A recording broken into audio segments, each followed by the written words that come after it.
HLB가 0.5% 상승하며 하루 만에 반등에 성공하였습니다. 전환사채 이슈가 이틀째까지 이어지며 장중에 마이너스 3.5%까지 하락하기도 했지만 반발 매수세가 유입되며 아랫꼬리를 남긴 모습입니다. 장전 코멘트와 회원 방송에서도 말씀드렸듯이 전환사채 자체가 주가에 다소 부담이 되는 것은 사실이지만 기업이 타당한 이유로 발행하는 유상증자나 전환사채를 악재로 해석할 필요는 없을 것입니다. 오히려 이를 빌미로 인위적인 조정이 나온다면 저점에서 추가 매수로 대응하겠다는 멘탈이 필요할 것이며 역시나 장중에 이틀 합산 6% 넘는 조정이 나오자 강한 반발 매수세로 양전하는 모습을 보여주었습니다.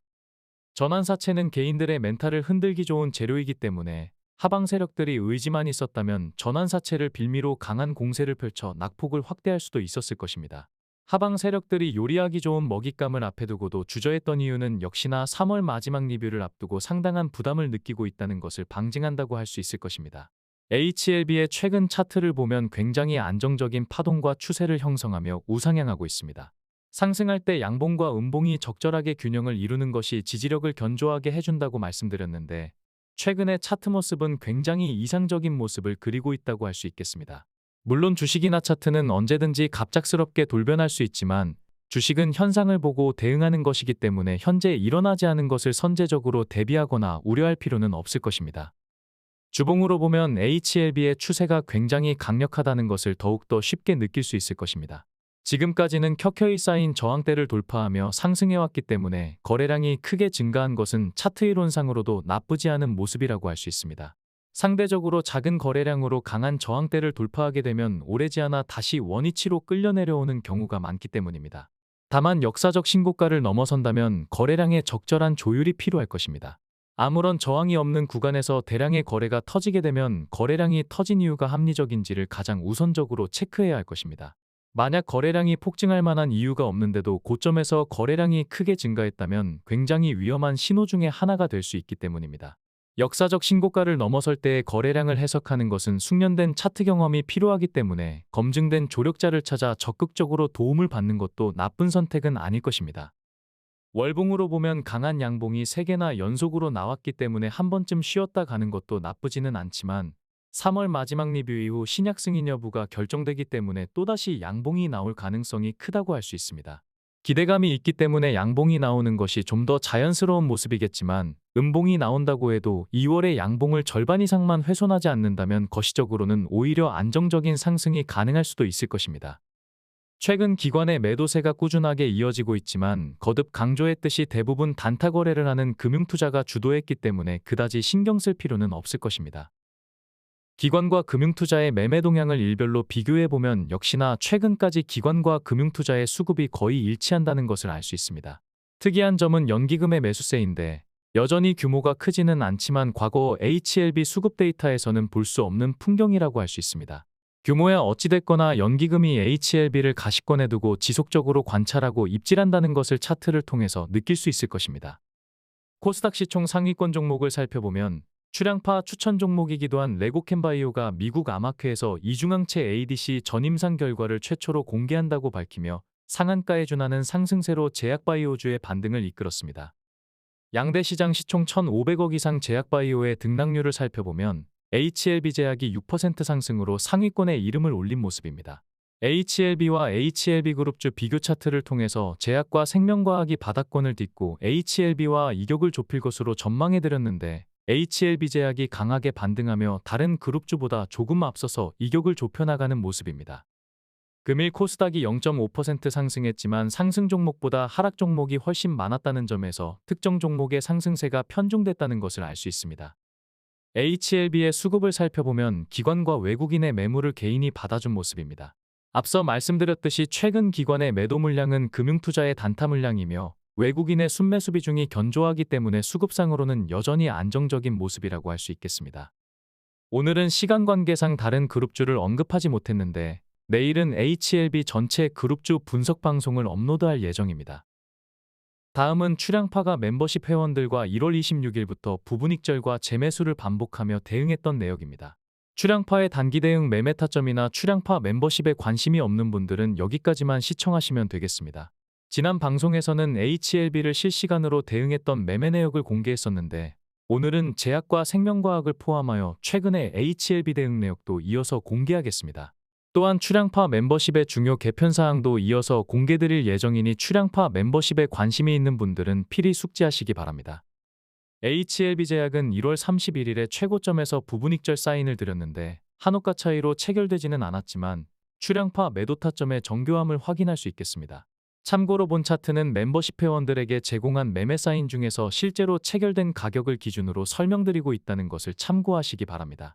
2월 5일에는 고점 부근에서 전체 보유비 중에 5%를 익절하였으며 익절한 만큼 2월 6일과 2월 13일에 저점에서 재매수하는 데 성공하였습니다. 2월 15일에는 파동의 저점에서 3%를 추가 매수하였으며 2월 16일에는 파동의 저점이자 당일 일봉의 최하단에서 3% 추가 매수를 성공적으로 마무리하였습니다.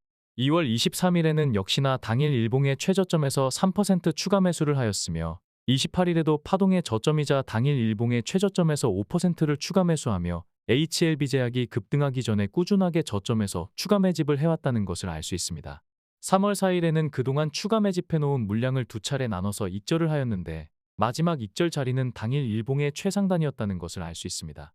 오늘은 추가 상승을 기대하고 조금 높은 자리에서 부분 익절 사인을 드렸기 때문에 추가 익절하지는 않았습니다. HLB 생명과학은 1월 30일과 1월 31일 일봉의 고점에서 부분 익절했다는 것을 알 수 있으며 2월 1일에는 일봉의 최저점 부근에서 재매수했다는 것을 알 수 있습니다. 다음 날인 2월 2일에도 역시나 일봉의 최상단 부근에서 부분 익절을 완료하였습니다. 이 기간 동안 부분 익절과 재매수 후에 남아있는 부분 익절 잔량은 9%였으며 해당 비중은 2월 6일과 2월 13일과 14일에 걸쳐 재매수로 대응하였으며 주가가 조정받았음에도 소소하게나마 수익을 챙길 수 있었습니다. 이후에는 주가가 바닥권에서 횡보하였는데 2월 15일에 파동의 바닥이자 일봉의 하단에서 5%를 추가 매수하였으며 2월 23일 역시 일봉의 최저점에서 5%를 추가 매수를 하였습니다. 오늘도 일봉의 최하단에서 2% 추가 매수하며 바닥권마다 추가 매집을 이어간 모습입니다. 생명과학도 조만간 HLB 제약처럼 반등을 기대하기 때문에 조정시마다 저점에서 추가 매수로 대응한 모습입니다. HLB는 지난 방송에서 그동안 진행해왔던 정교한 매매 타점을 소개해드렸는데 최근 바닥권에서 매집해놓은 물량을 보수 성향 회원에게 일봉의 상단에서 부분 익절 사인을 드렸습니다. 오늘은 바닥권에서 추가 매수 사인을 주며 역시나 일봉의 상하단을 효율적으로 공략하고 있다는 것을 알 수 있습니다.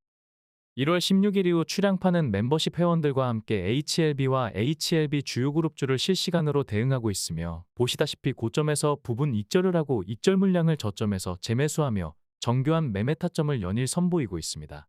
이러한 매매 기법을 단타로 오해하시는 분들이 계신데 이는 단타와는 전혀 다르다고 할 수 있습니다. 전체 보유 비중 중에 소소한 물량만으로 익절과 재매수를 반복하기 때문에 추가 투자 없이 보유 비중을 확대하는 유용한 매매 전략이라고 할 수 있으며 주가가 조정받을 때 멘탈을 강화시키는 부수적인 효과도 기대할 수 있습니다. 혼자 대응하다 보면 멘탈이 약해지거나 조급해져서 폭락할 때 저점에서 패닉세를 보이고 고점에서는 추격 매수하다 조정 시 실망 매도를 하는 이른바 엇박자 투자가 많아집니다. 굉장히 중요한 시기인 만큼 신약 승인이 날 때까지만이라도 출향파 멤버십에 함께 하시는 것은 결코 나쁜 선택이 아닐 것입니다. 기본적으로 출향파 채널에 도움이 되겠지만 어용방송에 현혹되거나 제대로 대응 못하는 분들에게 적지 않은 위안과 도움이 될 것입니다. 2019년 역사적 최고점에서 대부분 익절했던 경험이나 최근 고점 부분 익절과 저점 재매수에 활용했던 출향파의 매매 전략과 정교한 매매 스킬은 HLB에서 만족할 만한 피날레와 엑시트를 위해서 유용하게 활용될 것입니다. 다음은 출향파 멤버십 개편 사항을 안내드리겠습니다. 최근 출향파 멤버십은 허위 신고로 추정되는 사유로 며칠간 멤버십 서비스가 중단된 일이 있었습니다. 3월 4일 복구가 완료되어 현재는 정상적으로 운영 중에 있지만 이번 멤버십 중지 사태를 보면서 유튜브 멤버십에 대안이 될 수 있는 플랫폼의 필요성을 느끼게 되었습니다. 누군가 또다시 허위 신고를 하게 된다면 유튜브 AI 알고리즘이 같은 실수를 반복하지 않을 것이라고 보장할 수 없기 때문입니다. 출향파 채널의 멤버십 수익 창출을 일시적으로 중단시키는 것은 어느 정도 이해할 수 있지만 멤버십 방송 자체를 할 수 없게 차단하여 출향파 채널을 믿고 가입한 회원들에게 혼란을 주고 서비스 이용권마저 박탈하는 것은 너무나 일방적인 횡포라는 판단입니다. 이러한 이유로 멤버십 서비스 중지 이후 긴급하게 개설했던 멤버십 카페를 활성화할 계획이며 유튜브 멤버십 가입이 어렵다는 분들을 위해 개설했던 카카오톡 멤버십도 지속적으로 운영해 나갈 계획입니다. 다만 카톡 멤버십이나 유튜브 멤버십은 나름 강력한 인지도와 사용 편의성이 확보된 반면 멤버십 카페는 특별한 장점이 있는 플랫폼은 아니기 때문에 할인 정책을 실시하게 되었다는 것을 알려드립니다. 간단하게 각각의 서비스의 장단점을 안내드리자면 우선 유튜브 멤버십은 나중에 가입하더라도 과거의 게시물까지 모두 확인할 수 있으며 카드 결제와 자동 결제 서비스까지 지원됩니다. 또한 동영상에 특화된 서비스인 만큼 영상을 재생할 때 압도적인 사용자 편의성을 느끼실 수 있습니다. 단점으로는 역시나 이번에 경험했듯이 아무런 예고 없이 서비스가 중지되는 것인데 출연파 채널만 피해를 보는 것이 아니라 회원님들도 불편을 겪을 수밖에 없기 때문에 이 부분은 고려해야 할 것입니다. 카톡 멤버십은 익숙한 카카오톡에서 진행하기 때문에 가장 간편하고 친숙한 사용 환경이 강점이며 알람 기능을 쉽게 설정할 수 있다는 장점이 있습니다. 다만 게시물을 편하게 보기 위해 회원방 내에서는 채팅이 금지됐으며 영상을 빠르게 재생하거나 게시물을 메뉴별로 분류하지 못하는 것은 단점이라고 하겠습니다. 멤버십 카페는 메뉴별로 게시물이 분류되어 있으며 소통에 좀 더 유리하다고 하겠습니다. 무난한 서비스지만 유튜브나 카카오톡처럼 상대적으로 강점이 될 만한 요소는 다소 부족한 편입니다.